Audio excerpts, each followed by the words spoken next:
Hello again, it's Eric Arnold back here on the Monday, June 28th in the Sports Barn.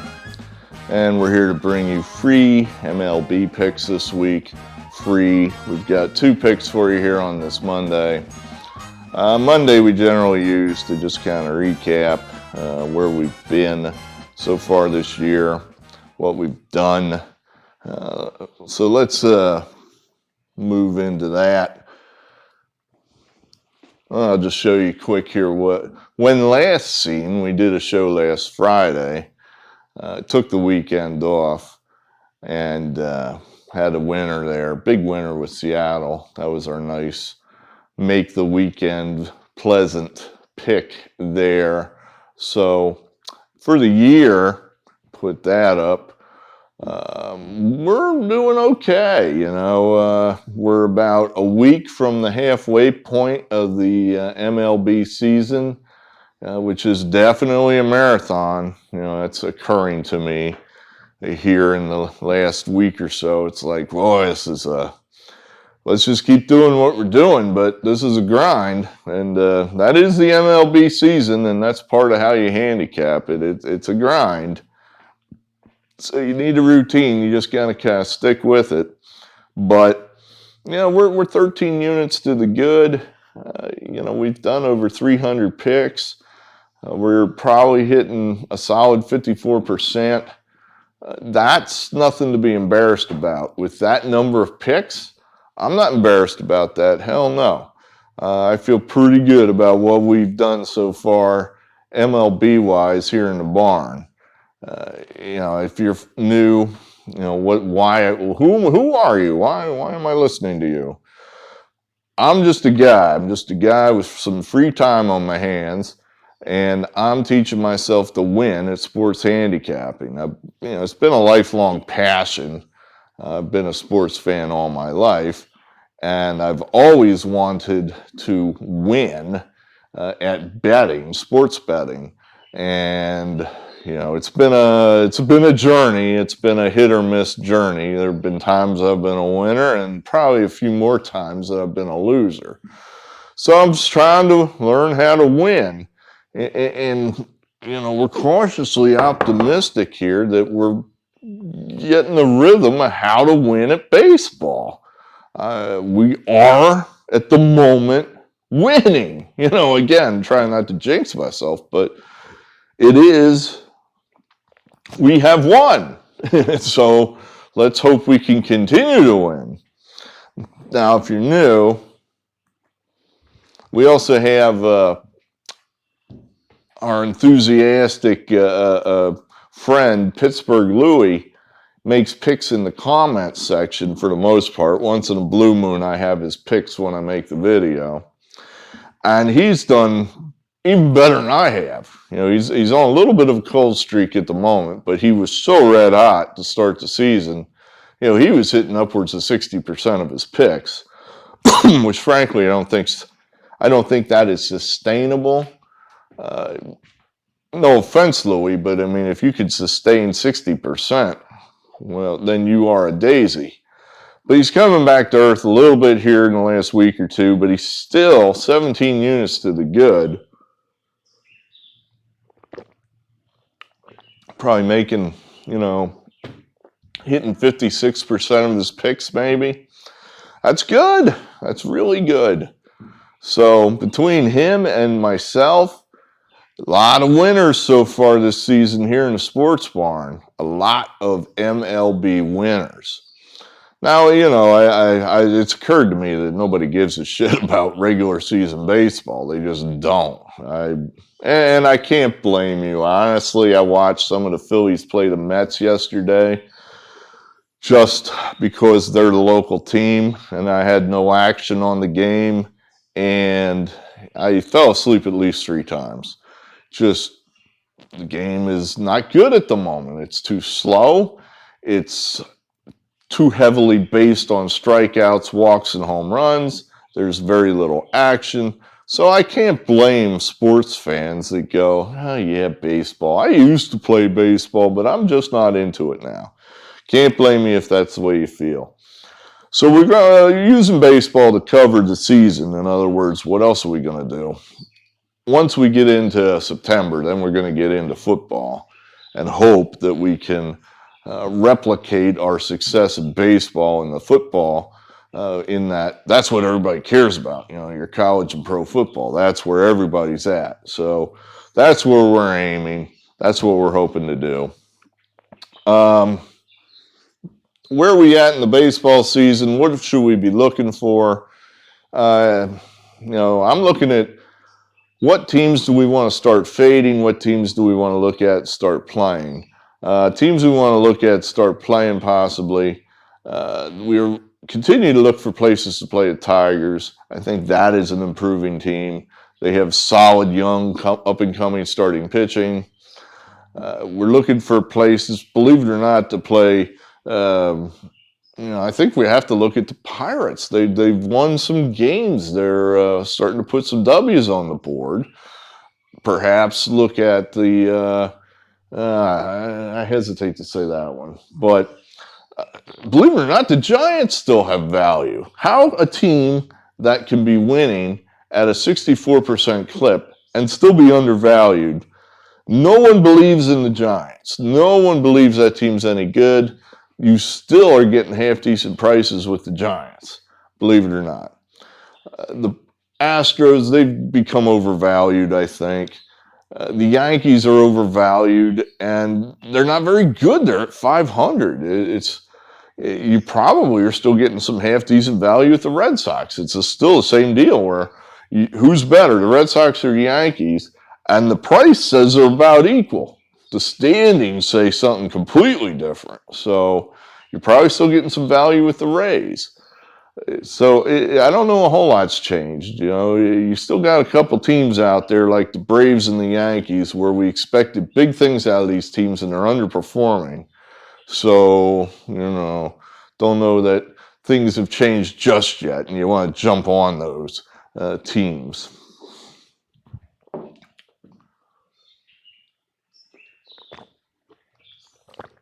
It's warm in the barn today, very warm. All right, before we get to the two picks for the Monday, we got to address this. Got to be done. Excuse me. Politics. We have to address this North Carolina State baseball situation.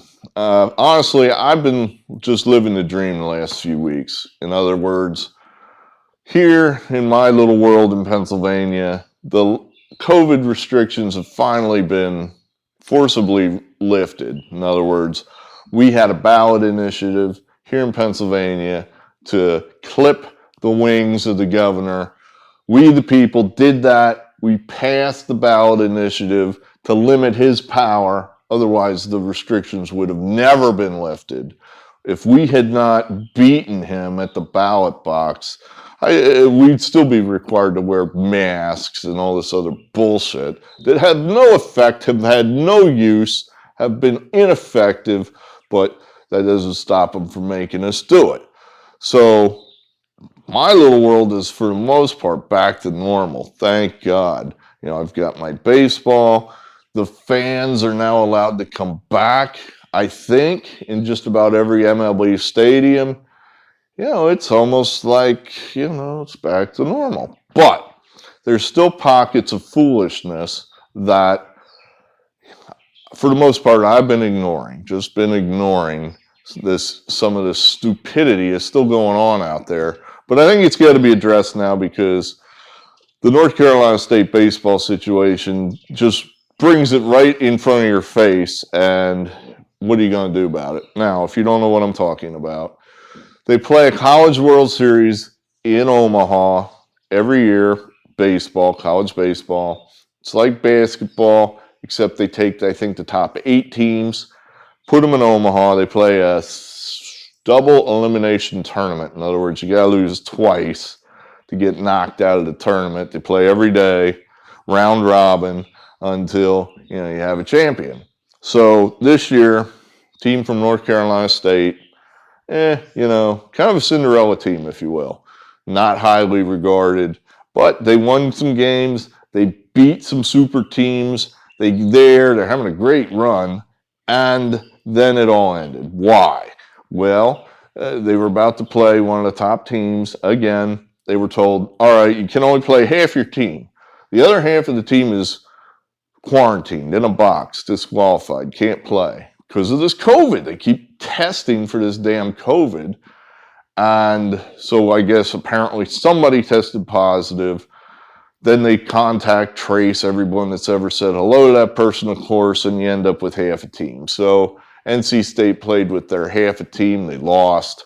It was close. They kept it close, playing 13 guys, guys out of position, guys all over the place, playing positions they never played before. They almost beat them. They didn't. And then after that, they just forfeited them. They just said, nah, that's enough. You can't play anymore. You apparently probably somebody else tested positive. So now NC State's out. And I just think it's like, this is absolutely ridiculous. It's like, how long are we going to put up with this sort of thing? This is stupid. It's wrong. It's just absolutely wrong. I can't stop the NCAA from being idiots. All I can do is call them out when they do something ridiculous and stupid. And that's what this is. This is ridiculous. This is stupid. Basically, this whole idea of what are we going to do with these unvaccinated people? Because that's where it all stems from. The unvaccinated people on the NC State team undoubtedly were the ones they were testing. And some of these kids, I guess, tested positive. So that then, according to the NCAA and probably the local health authorities, gave them carte blanche to punish them and force them into some kind of quarantine box. I think this is outrageous, and it's the whole idea that we're going to treat unvaccinated people differently than the people that are vaccinated. This is not right. Those unvaccinated people, and I'll use myself as an example. I'm vaccinated. You got no right to know that, but I'll tell you anyway, because I told you in a previous video. I'm vaccinated. The choice is why did I choose to get the vaccination? As I said in the previous video, my thought process was, if there is one thing I can do that will make this goddamn thing end 1 second sooner, give it to me. Oh, it's dangerous? I don't give a damn. Give it to me. Give it to me now. Give it to me twice. I don't care if this makes this damn thing end 1 second sooner. So that was my thought process. Those people that are unvaccinated are no threat whatsoever to me. I'm vaccinated. I cannot get this goddamn disease. I can't get it. That's what the manufacturers of these vaccinations tell me. It's what the government tells me. It's what the CDC tells me. I can't get it. So if that guy has the disease and he is communicable, it's just going to bounce off me. It's not coming over here. Might go to somebody else, maybe, that's unvaccinated. It's not coming to me. So I got no right to tell them what to do. We have no right to tell them how to live their lives, how to live their medical lives. I've talked to a bunch of people that are not getting this vaccine. The reasons vary. I've already had it, which if you follow the science, people that have already had the disease have just as many antibodies. They're just as immune as people that have gotten the vaccination. That's what the science says. I got the disease. I don't need the vaccination. So that's one reason. Other people that have had bad reactions to previous shots. One of my mother's friends, she's in her mid-80s. You would think she's prime candidate to get the vaccination because the disease mostly kills old people. We've known this from the outset. But because in a previous shot, she had a severe reaction, she just chose not to get it. Who am I to tell her different? I mean, it's her life. She's in her mid-80s. She's old enough to make her own damn decisions. Who am I to say different? And then the young people, like I said, we've known from the outset, the vast majority of people that have been killed by this disease are 65 and older. So the young people, for the most part, unaffected, just unaffected. If you had it, sometimes, most of the time, I would think, You didn't even know you had it. But we're still beating these young people over the head as if they're at risk, or, worse yet, they're putting us at risk, which is a lie. They are not. They are not putting me at risk. I'm vaccinated. It can't hurt me. So the young people, that's a legitimate question. It's, in other words, here's a disease that doesn't really affect me. I may have already had it, not known I had it. You're asking me to go get this vaccination that, I'm not 100% down with because I'm not sure what's in it. My health is just fine, thank you. Why am I getting this vaccination? Oh, because for my own good? I don't know. That is a legitimate question in these young people's minds. And who are we to tell them or make up their mind for them? That is the height of chutzpah there. Who do we think we are that we can tell these younger people what to do? I think that's ridiculous. This idea now that we're going to put them in a box and punish them forevermore with vaccination passports, and they won't be able to fly, and they won't be able to get on buses, and they'll have to wear masks forever, which don't work, never work, will never work. It's ridiculous. It's terrible. It's not what this country not what this country used to be about. I don't know what this country is about now. It's just about papers, please. And that's exactly what it'll be. I want to get into a baseball game. Well, do you have your papers, sir? Do you have your papers? I want to fly across the country. Papers, please. We need your papers. It's outrageous. It should be laughed at, shunned, ridiculed, which is, I guess, what I'm doing here. I don't want to talk about this. I'd rather talk about baseball. But, this jumped in my face. It's like, all right, we got to address this. This has to be addressed. This idea of two separate classes of people in this country, the vaccinated and the unvaccinated, that's awful. We should not be dividing ourselves like that. I got no right to tell the unvaccinated people how to live their lives. They're no threat to me. I got no right to tell them what to do.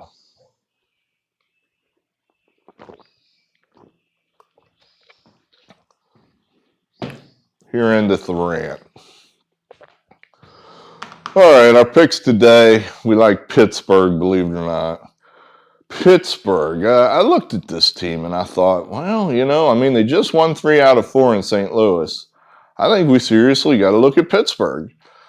They've got a pretty good catcher. Their second baseman's having a great year. They got a future star at third base. And their center fielder's having a tremendous year. So all that, means they got a pretty good lineup. They could score some runs. Their problem is they have no pitching, particularly starting pitching. If they can get to the bullpen, they're decent. They're okay. They're average, but starting pitching's bad. But, like I said, that's a good lineup, and they have been doing enough. They've won some games here recently. So we're playing another team they can handle, the Rockies. The Rockies are better at home, but Pittsburgh has played half decently out there, believe it or not.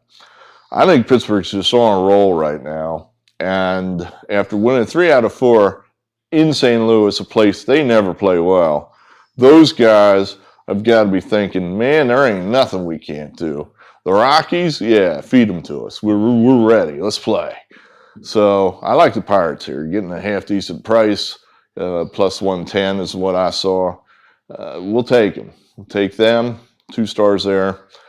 And we're going to try the Twins. I think the price might finally be catching. The Twins, you've been paying hateful, stupid prices all year long, as if this team was still good, and they're not. They're not good. But now the price is starting to catch up. The White Sox are not playing well. They have got all kind of injuries. Hell, even Jose Abreu's out of the lineup. That guy never misses games, and now he's out of the lineup too.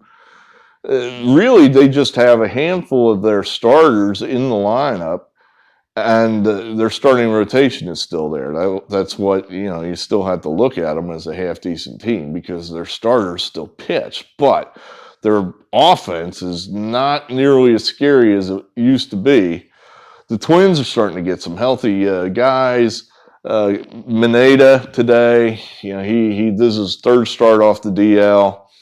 We're hoping that this will be the best he pitches all year long, in that he did not pitch well in the beginning of the season. Then he went on the IL, and we're hoping whatever was wrong with him is now corrected, and we're going to get a good effort out of him tonight. You got the big boppers, the power dudes. They're all pretty much healthy. Obviously, they're missing Buxton. He's their best player. If they had him, they would really be a threat. But I think just with Sano, Cruz, Donaldson, those three guys, one of them's likely to hit a home run tonight. Out of those three guys, you're likely to get at least one home run out of them tonight.